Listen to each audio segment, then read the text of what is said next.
ஈரானின் ஏவுகணை தாக்குதலுக்கு பதிலடி கொடுக்க இஸ்ரேல் திட்டமிட்டு வருவதாக ஒரு முக்கிய தகவலானது வெளியாகி இருக்கிறது. இது குறித்து நம்முடன் பேச ஓய்வு பெற்ற ராணுவ அதிகாரி கர்னல் சுந்தர் அவர்கள் நம்மோடு இணைப்பில் இருக்கிறார். சார் வணக்கம்.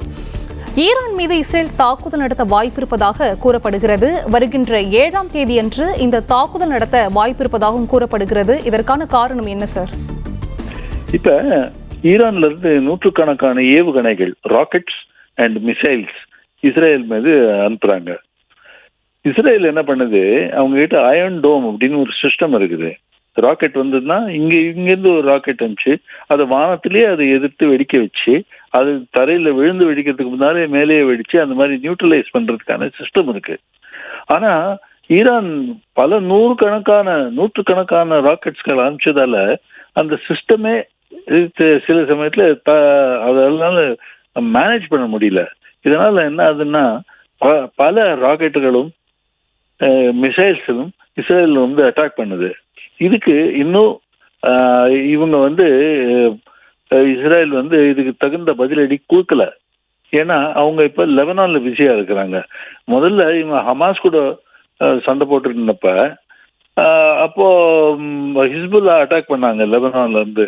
அவங்கள ஒன்றும் செய்யல. ஆனா ஹமாஸ் ஒரு வழி அவங்கள அடக்கிட்டு இப்ப ஹிஸ்புல்லாவை டேக்கிள் பண்றாங்க. இந்த ஹிஸ்புல்லாவை இங்க டேக்கிள் பண்ணிட்டு இருக்கும்போது ஈரான் இஸ்ரேல அட்டாக் பண்ணுது. இது இவங்க கொஞ்சம் ரெஸ்பெக்ட் கிடைச்சுன்னா அந்த ஹிஸ்புல்லா கூட சண்டை போடுறது, லெபனான் சண்டையில கொஞ்சம் லல் வந்ததுன்னா, கொஞ்சம் குறைச்சல ஆக்டிவிட்டி இருந்துச்சுன்னா அப்போ ஈரான் பக்கம் திரும்பி ஈரானை அடிக்கிறது நிச்சயம். ஆனா அது 7ஆம் தேதியே பண்ணுவாங்கன்னு ஒன்றும் சொல்றதுக்கு இல்லை. 7ஆம் தேதி யாம் கிப்போருடைய நினைவு நாள், அது சரி. அதனாலதான் இவங்க ஹமாஸும் அட்டாக் பண்ணிச்சு, இவங்களும் அட்டாக் பண்றதுக்கு வாய்ப்பு இருக்குது. ஆனா 7ஆம் தேதி ஈரான் அட்டாக் பண்றதுக்கு இவங்களுக்கு வாய்ப்பு இல்லை. ஏன்னா போதிய ஸ்ட்ரென்த் கிடையாது இவங்க கையில. இப்ப ஹிஸ்புல்லா கூட லெபனான்ல ரொம்ப பிஸியா இருக்கிறாங்க. 7ஆம் தேதியே பண்ணுவாங்க அப்படின்னு ஒண்ணு நிச்சயமா சொல்ல முடியாது. ஆனால் கண்டிப்பாக இவங்க ஈரானை எதிர்த்து ஆக்ஷன் எடுப்பாங்க. ஈரானுக்கு 2 வல்னரபிலிட்டிஸ் இருக்கு. 2 இடத்துல அவங்க அடிக்கலாம். ஒன்று அவங்க கிட்ட எண்ணெய் கிணறுகள், ஆயில் ரிசோர்சஸ். இந்த ஆயில் ரிசோர்ஸஸ்ல வர்ற பணத்தை வச்சுதான் அவங்க இந்த சண்டைக்கெல்லாம் போறாங்க. அந்த பணத்தை நல்லபடியா மக்களுக்காக உபயோகிக்க பதிலா அதை ஹமாஸ் கிட்டையும் ஹிஸ்புல்லா கிட்டையும் கொடுத்து நீங்க சண்டை போடுங்க, இஸ்ரேல் கிட்ட சண்டை போடுங்கன்ட்டு அவங்க அந்த மாதிரி செலவு பண்ணிட்டு இருக்கிறாங்க. இந்த ஆயில் ரிசோர்சஸ அவங்க அட்டாக் பண்ணாங்கன்னா ஈரானுக்கு வருவாய் முடிஞ்சிடும். அதனால அவங்களுடைய ஆயில் ரிசோர்சஸ் ரொம்ப ஒரு வல்னரபிள் ஒரு விஷயம். அதை தான் இவங்க அட்டாக் பண்ணுவாங்கன்றது ஒண்ணு. ரெண்டாவது ஈரான் கிட்ட நியூக்ளியர் சைட்ஸ் இருக்கு. ஆனா அந்த நியூக்ளியர் சைட்ஸ் எல்லாம் பூமிக்கு கீழே ரொம்ப பாதாளத்துல வச்சிருக்கிறாங்க. அவங்க வெளியில எதுவும் தெரியாது. அதனால அதுவும் அடிக்கலாம். ஆனா அதை அடிக்கிறதுக்கு கொஞ்சம் அவங்களுக்கு இன்னும் கொஞ்சம் அவங்க கிட்ட அதை பத்தி இன்ஃபர்மேஷன் இருக்கான்னு நமக்கு தெரியாது. ஆனா அதையும் அடிக்கலாம். இந்த 2 டார்கெட்ஸ் தான் ஈரானுக்கு எதிராக. 3வது டெஹரான் சிட்டி, டெஹரான் நகரத்தையே குண்டு போட்டு நிறைய சேதங்கள் உருவாக்கலாம். இதுதான் 3 வல்னரபிலிட்டிஸ் இருக்கு ஈரான் கிட்ட. இந்த 3ல எதையாவது 1ஓ 2ஓ இஸ்ரேல் கையில் எடுத்து அட்டாக் பண்ணுவாங்க. அந்த மாதிரி செய்யக்கூடிய காலத்துல, அந்த மாதிரி செய்யக்கூடிய சமயத்துல அமெரிக்காவும்